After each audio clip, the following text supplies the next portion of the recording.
હવે આપણે સામગ્રી જોઈ લઈએ। આપણે જાડા ચોખા છે 3 વાટકા, જે આપણે તેમાં જોશે, અને 1 વાટકો અડદની દાળ, 2 ચમચી પૌવા અને અડધી ચમચી મેથી, જે મેથીથી એકદમ સ્વાદિષ્ટ પણ થાય અને પોચા પણ થાય।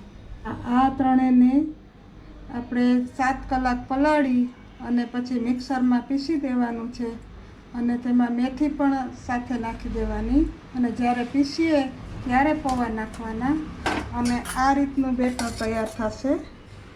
અને આ રીતનું બેટર તૈયાર કરવાનું।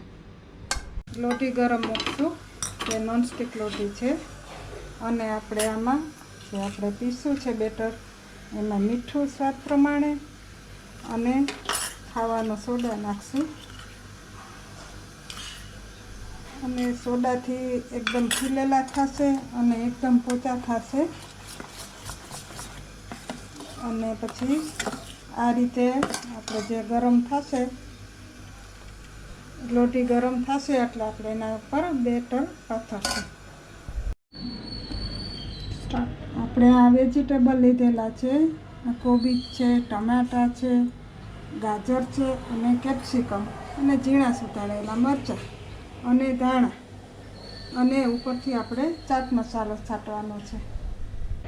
હવે આપણી લોટી ગરમ થઈ ગઈ છે, જે આપણે ગેસ મીડિયમ કરી દઈએ અને તેમાં થોડું તેલ લગાવી અને આપણે એમાં બેટર પાથરશું।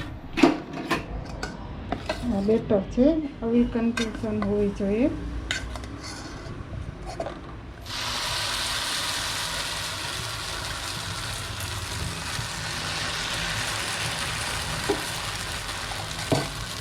પછી આપણે તેમાં વેજીટેબલ, ટમેટા, ગાજર, કોબીજ, જો તમે ઓનિયન ખાતા હોય તો ઓનિયન પણ બહુ સરસ લાગે છે, પણ મેં એમાં ઓનિયન નથી નાખી। સવારમાં ઓનિયન બહુ ઓછી પસંદ કરતા હોય બધા, એટલે ઉપરથી તેમાં આપણે થોડોક ચાટ મસાલો અને થોડો બિરયાની મસાલો છાંટીએ ને, બિરયાની મસાલાથી ખૂબ જ સુગંધ અને સ્વાદ મસ્ત આવે છે। ઉપર થોડુંક તેલ પણ આપણે લગાવી દઈએ, અને જો નીચેથી હવે પછી આપણે એને આમ પલટાવી દેવાનું, ચડી ગયું હોય ને તો આવી રીતે આપણે ખાવા દેવાનું। બહુ મસ્ત બને છે, અને જો તમને અમારી રેસીપી પસંદ આવે તો શેર અને લાઈક અને સબસ્ક્રાઈબ જરૂરથી કરજો, અને મને તમારો પૂરેપૂરો સપોર્ટ આપજો। તો હવે આપણે ફરીથી આને આમ પલટાવી દેવાનું, અને નીચે જરાક ક્રિસ્પી થાય ત્યાં સુધી રહેવા દેવાનું। જો કેવો સરસ લુક આવે છે, જોઈને જ મોઢામાં પાણી આવી જાય।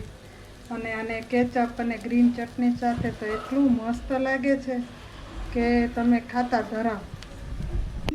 અને સોસ સાથે આપણે સર્વ કરાય છે, અને બહુ મસ્ત લાગે છે ખાવામાં। એકવાર ટ્રાય જરૂરથી કરજો, અને કમેન્ટ અને શેર કરજો જો મારી રેસીપી તમને ગમી હોય તો।